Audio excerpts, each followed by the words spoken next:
Salut tout le monde, j'espère que vous allez bien. On se retrouve aujourd'hui après la victoire historique de la Serbie face au Portugal 2-1 chez le Portugal, dans un match passionnant avec beaucoup de suspense. Le peuple portugais est actuellement triste puisque la Serbie finit cette phase de qualification première du groupe et se qualifie directement à la Coupe du Monde 2022 au Qatar. Le Portugal quant à lui devra passer par les barrages pour se qualifier. Au vu de cette confrontation entre la Serbie et le Portugal, de plus à domicile chez les Portugais, la Serbie mérite de loin sa qualification vu qu'ils ont étouffé cette équipe portugaise du début à la fin du match. Comme d'habitude, avant de débuter le débrief, je réponds à la question posée dans la précédente vidéo, à savoir le joueur qui a remporté le plus de ballons d'or après CR7 et Léo Messi. Il s'agit de 3 joueurs vu qu'ils sont à ex-aequo, ils ont tous remporté 3 ballons d'or au cours de leur carrière, Michel Platini, Johan Cruyff et Marco van Basten. Bravo à Junior Masco d'avoir été le premier à répondre correctement dans les commentaires, il obtient son 8e point dans le classement de la Fnac League. Pour la question du jour, ça va être: citez en commentaire 5 joueurs portugais qui évoluent en première ligue. La Serbie a maîtrisé ce match du début à la fin, la défense a commis une petite erreur qui a failli leur coûter la qualification, mais dans le jeu il n'y a pas de débat, la Serbie a été meilleure et mérite son billet au Qatar pour la Coupe du Monde 2022. Pour les fans du Portugal, ne pleurez pas encore, il n'est pas trop tard, il reste les barrages et la majorité des équipes sont à la portée du Portugal, donc n'ayez pas de crainte. Par contre, des équipes comme la Suisse et la Suède ont un bon niveau, donc c'est pas gagné d'avance non plus. En tout cas, il faudra montrer beaucoup plus de choses dans le jeu parce que sur ce match là, le Portugal n'a pas existé. Le match a plutôt bien commencé pour le Portugal, Renato Sanchez a inscrit un but suite à la perte de balle des Serbes, c'est une situation que l'on voit de plus en plus souvent dans le foot. Beaucoup d'équipes cherchent à sortir la balle proprement même sous le pressing adverse, mais le truc c'est que c'est risqué et la moindre erreur ne pardonne pas. Y a pas à dire, Renato a très bien finalisé l'action en plaçant un tir imparable. Après ce but et pour tout le reste du match, cette équipe du Portugal a été équivalente au néant. Il ne se passait rien, faible dans les duels, inexistant dans la partie de terrain adverse, un pressing complètement désorganisé, c'était une équipe qui se résume à un bloc bas et des tentatives de transition rapide à la récupération du ballon, mais qui sont très mal jouées.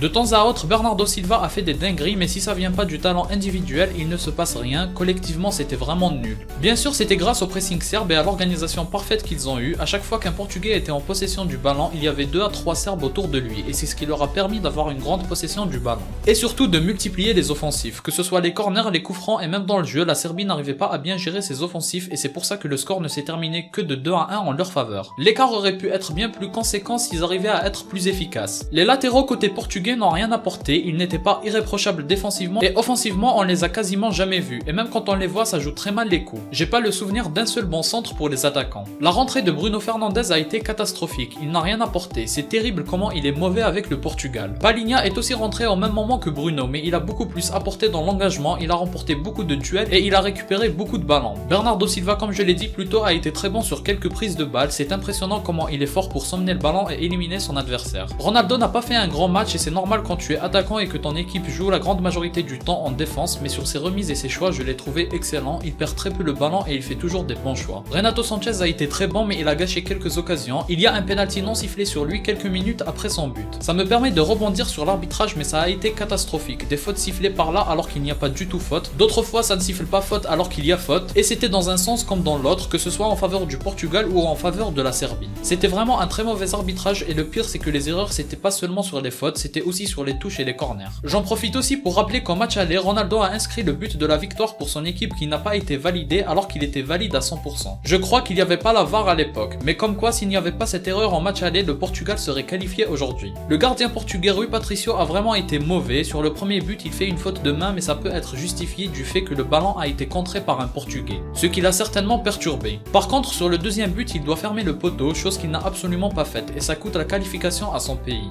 Bref, le Portugal est passé à côté de son match, Ronaldo va devoir briller lors des barrages s'il veut jouer la prochaine Coupe du Monde qui risque d'être sa dernière. Si vous avez aimé, laissez un like et abonnez-vous pour me soutenir, moi je vous dis à la prochaine, portez-vous bien.